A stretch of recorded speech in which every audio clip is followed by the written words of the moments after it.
Yo! What's up? Happy people, isang mapagpalang araw, gabi, tanghali po sa ating lahat.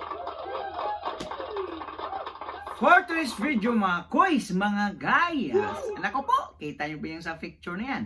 Picture na yan ha, kitang-kita nyo ba yan? Si Lolo po, tuwang-tuwa. Dahil paldo, nakapi-out po sila, palakpakan.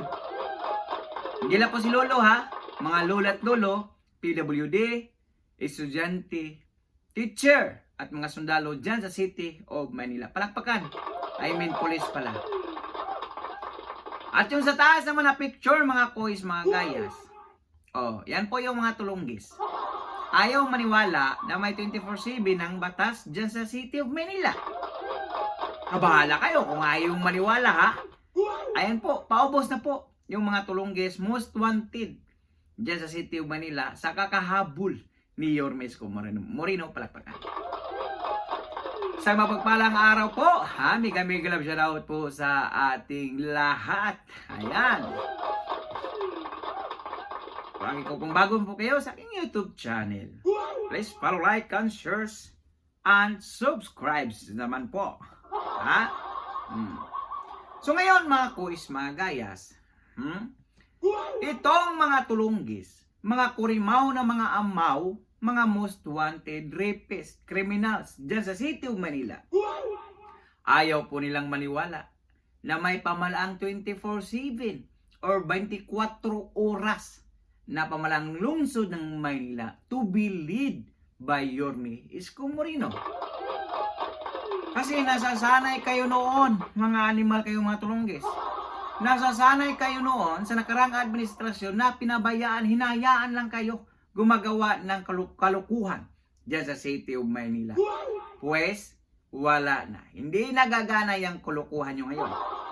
Dahil, ang aming butihing Yorme Isko Moreno nakatutok sa kanyang mamamayan, mapaumaga, tanghali, hapon, gabi, madaling araw. Kaya nga 24/7 eh. Ayan po. Konti lang po natitirang most wanted na mga kriminal dyan sa City of Manila. Kahit saan man po kayong lupalok ng bayan natin ng Pinas, hahabulin kayo. Marami na pong nangyayari niyan. Kung natatandaan nyo, kay Councilor Colonel John Ibay, umabot po sila na kahit saang lugar. Ganon din po yung kapulisyan natin ngayon dyan sa City of Manila.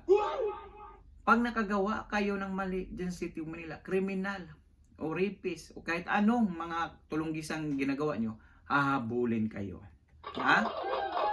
Mapupuyat kayo sa kakatago dahil hindi napapagod ang aming butihing Yorme Isko Moreno. Hindi napapagod yan. Kaya, huwag na kayong magtangkapang gumawa ng di kaya-aya dyan sa City of Manila. Dahil alam nyo ba? Baka hindi nyo alam. Papalalahanan ko kayo. Ha? Ano yan doon eh? Papalalahanan kayo. Atensyon! Atensyon mga criminals. Maraming nakalatag na CCTV dyan sa City of Manila. Kung magpagala-gala kayong mga criminals dyan na hindi nyo namamalayan, naispatan na pala kayo. Nasipat na pala kayo ng CCTV. Automatic yan, high-tech yan, high-end na CCTV yan. Bakit? Dahil may facial recognition iyan. Pag ikaw nakita, kasi lahat naman yan, kunwari naglalakad ka, lahat yan kukunan ng facial recognition.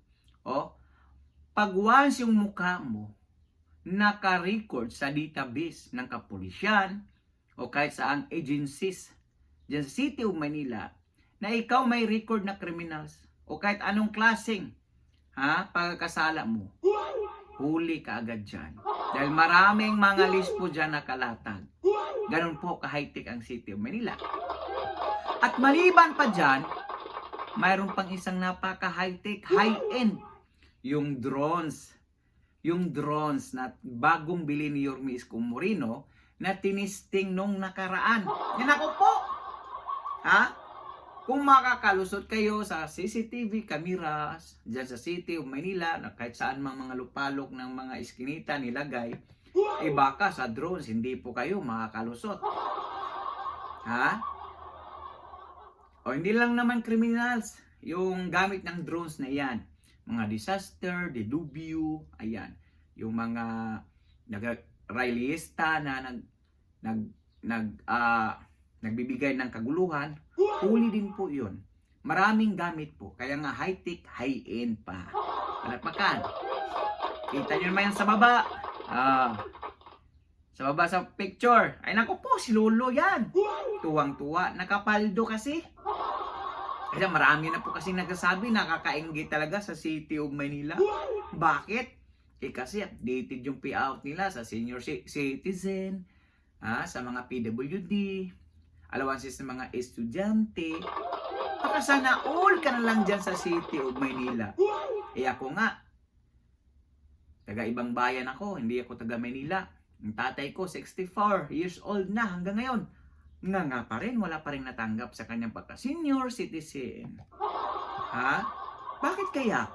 Bakit hindi nyo gayahin yung City of Manila? Depende pala yan sa namumuno. Depende pala yan sa leader. Kasi yung leader, yung ama ng City of Manila, walang ibang iniisip kundi kapakanan ng kanyang constituent o kapakanan ng Manilinyo.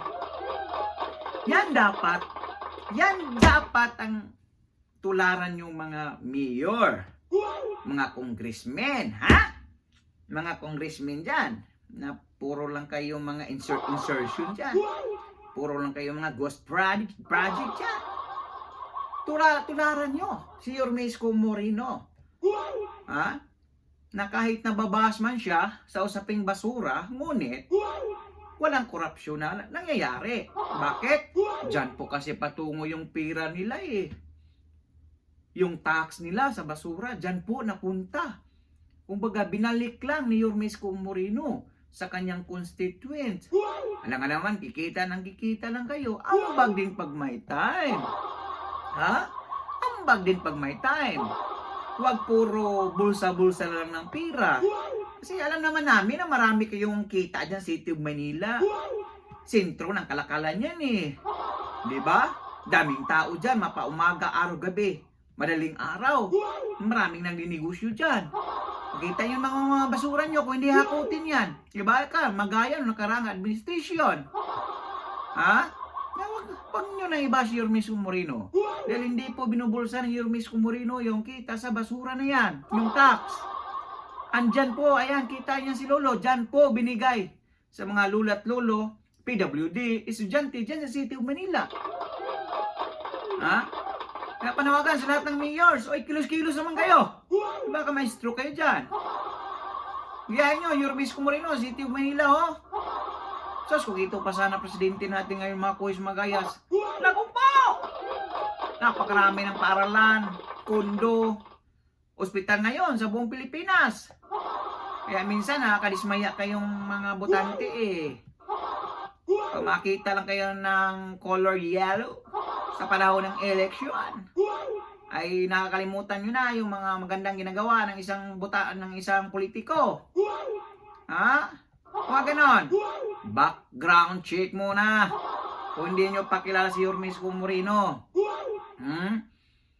Talagang yung lahat ng ginagawa dyan, yan, para sa taong bayan, para sa Manilinyo. Kahit nga hindi Manilinyo, basta lumapit ka lang dyan sa City of Manila, libre po. Magpa-dialysis, lahat po dyan. Kasi yung hospital dyan, mala-private, mga kois makais. Bakit? Whole air condition. Paaralan dyan, mala-private pa rin. Bakit? Full air condition din. O yung mga walang bahay dyan sa City of Manila, ngayon, nakakundo na. Saan ka pa? Nakakaingit ka talaga, Yormesco Moreno. Pakikomento ng iyong mga opinion o reaction sa comment section ng ating video. So for now, I'm God Manila. God first, God bless all. Peace. Bye-bye. Sa lahat ng viewers ni Dodoy Teo, ito, yun, steady lang kayo dyan sa Gedli. Please continue to watch the videos and please do subscribe. Ingat kayo. God first. 2.0. Sa vlog na to